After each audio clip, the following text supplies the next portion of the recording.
중에서 사역이 안 풀리시는 분들은 세계적인 주의 종이 될 가능성이 높아요. 왜? 사역을 열어달라고.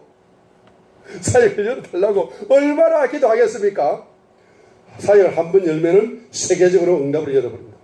할렐루야. 그래서 기도의 목적은 첫 번째가 응답입니다. 그러나 기도의 목적은, 더 중요한 기도의 목적은 사무엘상 2장 1절과 10절에 있는 겁니다.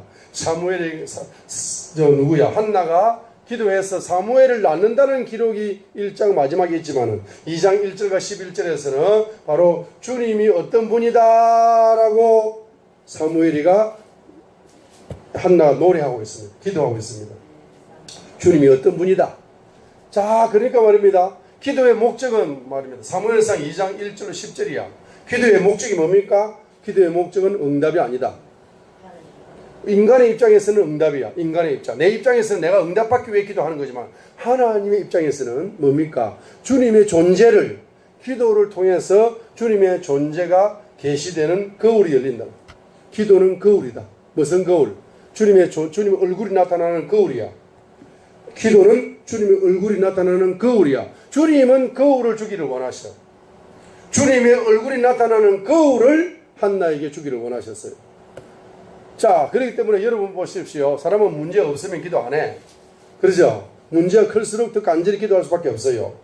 그러면 뭐 기도해가지고 단순히 하나님이 그 문제 해결해주고 단순히 응답만 주려고 기도 쉬지 말고 기도하라 하는가? 그게 아니다 이 말입니다. 주님은 뭘? 바로 거울을 주기를 원하신다. 주님의 얼굴을 보여주는 거울을 주기 위해서 가지고 기도해라 이 말. 쉬지 말고 기도하라고 말씀하신 거예요. 할렐루야. 자, 그런 의미에서 지금 예레미야 14장 10절과 12절, 예레미야 15장 1절과 10절 주님의 심판의 의지가 이제 강하게 표현되고 있습니다. 이것은 무엇을 의미합니까? 예레미야가 회개 중보기도 속에서 뭘 봤습니까? 주님의 마음의 계획을 계시받는다 이 말입니다. 그렇죠? 그래서 한마디로 말하면 여러분이 기도하실 때 뭐 해야 된다? 주님의 마음의 계시를, 주님의 마음의 계획의 계시를 받아라 이 말입니다. 응답 받으려고만 기도하지 마시고 주님의 마음의 계획을 계시하여 주시고 보너스로 응답도 주면 좋습니다. 자, 이렇게 여러분이 기도하라 말입니다. 그래서 기도를 통해서 주님의 마음의 계획을 계시 받으려고 여러분이 기도하셔야 된다. 그렇게 하게 될 때 예레미야와 같은 선지자의 기름 부음이 임파테이션 되는 겁니다. 자, 세 번째로는 예레미야 14장 13절에서 큰 교회 목사님들은 다 평화 통일이 된다고 하던데요. 왜 하나님은 말입니다. 평화 통일이 안 되고 나라가 뒤집어 엎어진다 합니까? 예? 왜 그래요? 하고 13절에 하나님께 기도로 물어봅니다. 물어보니까 14절과 18절에서 거짓 선지자들, 거짓 예언하면은 자기만 안 좋은 게 아니라 거짓 예언받은 백성들까지 저주의 열매가 올 거다라고 예레미야 14장 13절에 바로 두 번째 기도에 대하여 14절로 18절에 두 번째 응답을 주었습니다. 자, 이 본문에서 뭘 발견할 수 있습니까? 예레미야는 바로 기도하다가 주님의 계시를 통해서 참 선지자와 거짓 선지자를 계시의 거울로 영분별하는 선지자가 바로 예레미야다는 사실을 발견할 수가 있습니다. 그래서 여러분들은 앞으로 기도하시면서 제일 먼저 받아야 될 은사가 무슨 은사입니까? 영분별의 은사다 하는 것을 발견할 수가 있습니다. 그래서 영분별의 은사를 통해서 참 선지자와 거짓 선지자를 확연하게 뭐 해야 됩니까? 구별할 수가, 분별할 수가 있어야 되는 겁니다. 자, 영분별을 통하여서 참 종과 거짓 종을 분별할 수 있는, 참 예언과 거짓 예언을 분별할 수 있는 영분별의 능력이 열려야 된다. 할렐루야. 네 번째로 예레미야 14장 7절이나 20절을 보게 되면은 기도가 발전하고 있죠. 기도가 발전합니다. 자, 14장 7절처럼 처음에는 기도했습니다. 오 주여, 우리의 불법들이 우리를 치르고 정언할지라도 오직 주께서는 주의 이름을 위하여 그것을 행하소서. 우리의 타락이 많습니다. 우리가 주께 죄를 지었습니다. 이렇게 나와 우리의 죄를 위하여서만 기도했습니다. 이 죄 때문에 경제적인 가난이 왔구나라고 기도했습니다. 그런데 20절에서는 기도가 발전하고 있습니다. 기도가 발전하면 20절 오 주여 우리가 주께 죄를 지었으므로 우리의 사악함과 우리 조상들의 불법을 우리가 인정하나이다 라고 처음에는 자기 죄를 회개하다가 두 번째는 우리의 죄를 회개하다가 세 번째는 과거의 조상들의 죄까지 깊이 회개하는 회개가 열렸다는 사실입니다. 그러죠? 깊이 회개합니다. 그래서 회개기도, 깊은 회개 중보기도를 통해서 조상들의 죄악까지 회개하라 이 말입니다. 아멘. 자, 보세요. 지금 보시게 되면은 지금 사무엘상 16장에 지금 사무엘 선지자가 와가지고 다윗에게 기름 부음을 줍니다. 지금 사무엘상 10장에 보게 되면은 지금 사무엘 선지자가 지금 사울을 찾아가 베냐민 지파 중에서 가장 작은 지파 중에 베냐민 지파가 가장 작은 지파 중에 하나입니다. 왜? 사사기 17장에 보면은 11지파와 베냐민 지파가 기브아 사건 때문에 전쟁을 벌여가지고 전멸해버리고 600명밖에 안 남았어요. 베냐민 지파가. 그죠? 이 베냐민 지파 중에 가장 작은 못 사는 집안의 사울이잖아. 그렇죠? 이 사울을 왕으로 세울 때에 사무엘 선지자가 사무엘상 10장에서 왕의 기름 부음을 줍니다. 그러면 왕의 기름 부음만 온 것이 아니라 사울에게는 선지자의 기름 부음까지 왔다는 사실을 사무엘상 10장을 보면 알 수가 있습니다. 사무엘이 뭐 한다? 9장을 보면은 예언을 합니다. 예언을. 사울이 예언을 너무너무 잘합니다.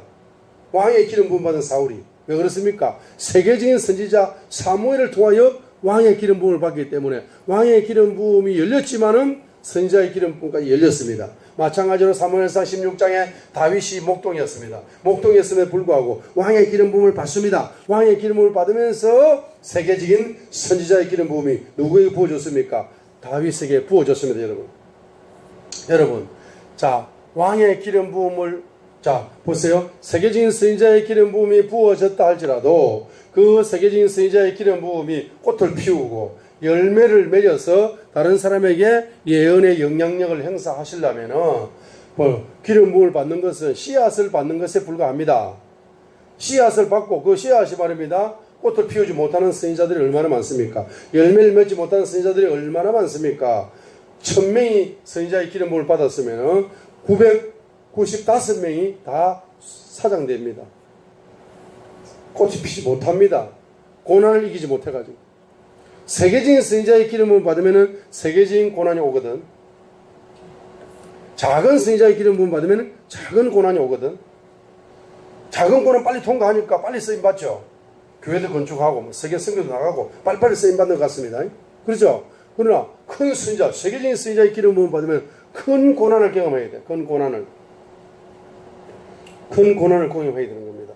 앞으로 세계적인 선지자의 기름 부음 받을 모세가 80살에 세계적인 선지자의 기름 부음을 받았지만 주님의 계획 속에서는 이미 세계적인 선지자의 기름 부음을 주시기 위해 가지고 모세가 말입니다. 40년을 은둔의 고난을 경험하는 거야. 그리고 또 세계적인 선지자의 기름 부음을 받고 나서 80살부터 이제 120살까지 그가 말입니다. 바로 선지자의 기름 부음이 증가되면서 40년의 사역의 고난을 경험하는 거라. 그러면은 모세 입장에서는 말입니다. 하나님 입장에서는 모세를 80살의 선지자의 기름, 세계적인 선지자의 기름 부음을 부어주겠다는 계획을 가지고 계시기 때문에 그 계획을 이루시기 위해 가지고 40살부터 80살까지 40년을 뭐 하라는 겁니까? 은둔해라, 은둔. 무명한 선지자, 무명한 목사. 교회도 없고 사역도 없고 아무것도 없는 거야. 무명한 40년을 그 살아보세요, 여러분.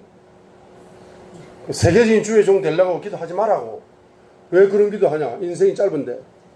인생은 70이고 80인데. 여러분 말입니다. 훈련받다 가는 거야. 알겠습니까? 세계적인 주의 종이 되게 해달라고. 그런 기도 하지 말라고요.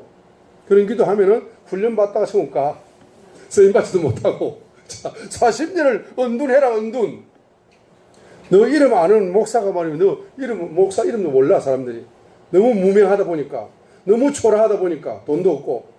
예? 너무 초라하니까. 40년을 은둔하는 고난이잖아. 그래가지고 80살에 세계적인 모세의 선지자의 기름 부음을 주님께 3장에 받아버리니까 이제 세계적으로 내일 쓰임받을 줄 알았지. 내일 쓰임받을 줄 알았지. 오늘 세계적인 성자의 기름 부음 받았으니 내일 쓰임 받을 줄 알았죠. 그런데 이 사람은 40년을 뭐합니까? 예? 사역 속에서 고난을 받는 거야. 사역 속에서. 그러나 모세는 총 몇 년을 고난받았습니까? 몇 년을? 80년을 고난받았어요. 80년을 고난받았어요. 모세는 세계적인 선지자가 되려면 80년 고난받을 준비를 하셔요. 그러면 세계적인 주의 종으로 쓰임받게 세계 세자도 꺼내지 마라. 이정환 목사한테. 알겠습니까? 나 80년 고난 안 받을 거야. 80년 고난 받으면 벌써 80년 고난 받다 천국 가버리는 거야. 알겠어요? 자, 그러니까 모세가 지금 제가 무슨 말 하다가 이런 말을 합니까? 예? 무슨 말 하다가. 자, 그래서 보세요. 자, 그래서, 보세요. 그래서 이제 세계적인 성자의 기름 부음이 누구에게? 다윗에게 부어진 거라. 왕의 기름이 부어지면서. 다윗은 말입니다. 세계적인 왕이 됩니다. 세계적인 성자가 됩니다. 그런데 이 두 개의 씨앗이, 기름 부음이 꽃을 피우고 열매를 맺으려면은 어떻게 됩니까? 반드시 뭘 통과해야 된다. 큰 고난을 경험해야 돼. 그래서 사울이 창을 집어던지면서 도망자가 되고 방랑자가 되고 나그네가 되고 얻는 자가 되고 이렇게 다윗은 선지자의 기름 부음에 꽃을 피우기 위하여 나아가게 될 때에 다윗은 말입니다. 무슨 기도를 합니까? 바로 회개 중보 기도를 하는 거예요. 무슨 기도? 무슨 기도? 바로 어떤 기도? 바로 조상들의 죄까지를 회개 중보기도 합니다. 그 다윗이 세계적인 왕이 되었음에도 불구하고 주님은 세계적인 선지자로 다윗을 만들어야 되겠는 거라. 그래서 다윗을 바세바 사건을 통해 가지고 다윗을 회개시켜서 그를 세계적인 선지자가 되게 만듭니다.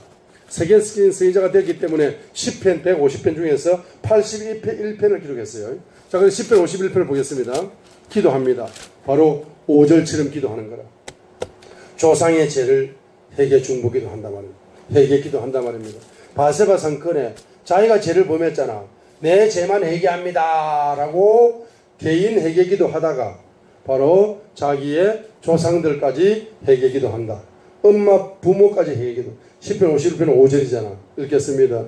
보소서 내가 불법 가운데 형성되었으며 내 어머니가 죄 가운데서 나를 수태